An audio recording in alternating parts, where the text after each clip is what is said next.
pour être franc, moi je regarde l'Inter Miami quand il y a Messi. Bien entendu, il y a des joueurs exceptionnels, des très bons joueurs qui les composent, mais il nous a Sorte de offert, Robert Taylor, j'imagine. par exemple, il a très très bien fait, donc faut lui donner crédit. Mais je veux dire, tu sais, le spectacle et le show qu'il nous a offert en arrivant, t'en deviens vite accro là. Tu as le réflexe tout de suite d'aller regarder ce que fait Miami, à quelle heure il joue. Et c'est le match justement qu'il faut regarder, l'un des matchs qu'il faut regarder. Donc forcément, quand Messi n'est pas là, bah, c'est pas la même chose. Et on a hâte, en tout cas, j'espère qu'il reviendra le plus vite possible dans son équipe. Là, l'état de la situation pour Miami est le suivant. C'est une des équipes qui a joué le moins de matchs dans l'Est, donc ça fait en sorte qu'il faudra comprimer l'horaire un peu pour les 2 dernières semaines dans lesquelles ils vont jouer. 30 matchs sur 34 ont été disputés. Dans le cas de Miami, 33 points. Ça les place au 13e rang, mais quand même avec des matchs en main sur toutes les équipes qui sont devant eux, notamment le CF Montréal qui est à 37 points, qui occupe le 9e rang, dernier qui donne accès au tournoi éliminatoire, peu importe comment on considère, est-ce que 8, 9e ferait vraiment partie du portrait, ça dépend de comment on l'interprète, mais bon, il reste Chicago au Soldier Field, Cincinnati, qui sont les champions de la saison, ça a été officialisé en fin de semaine, à Miami, Charlotte, qui visite Miami, puis ensuite on termine avec un autre match à Charlotte. Si Messi n'est pas là, et même s'il est là, dans les 2 cas de figure, est-ce que Miami se qualifie maintenant qu'on éprouve ces doutes-là sur l'état de santé de leur joueur vedette? Je pense qu'ils peuvent le faire, mais il faut Messi.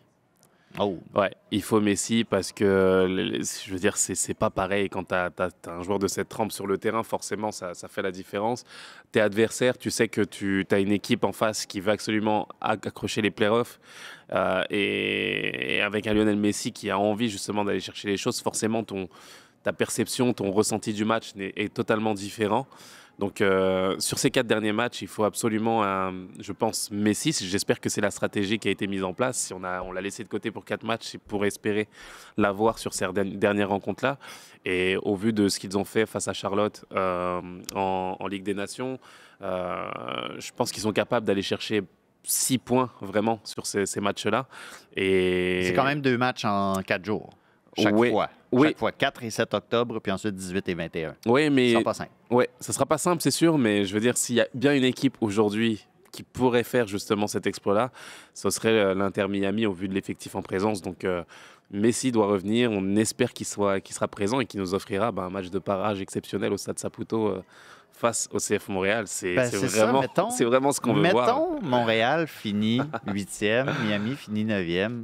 C'est probable. Ah, ce serait rigolo. Ce serait rigolo. On s'amuserait. Ouais. Exactement. Moi, j'aimerais voir justement cette opposition. Est-ce que tu loues le stade olympique? Non. Je le louerais en François Pérusse a établi 2 conditions pour louer le stade olympique.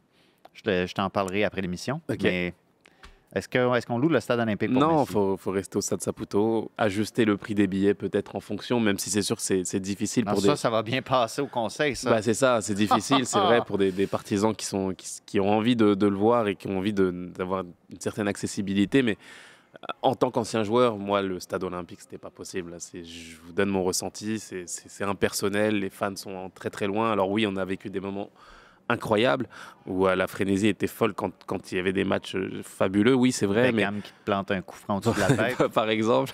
Mais c'est vrai que le stade Saputo, pour moi, c'est la maison, c'est là où on doit jouer. On doit respecter ça.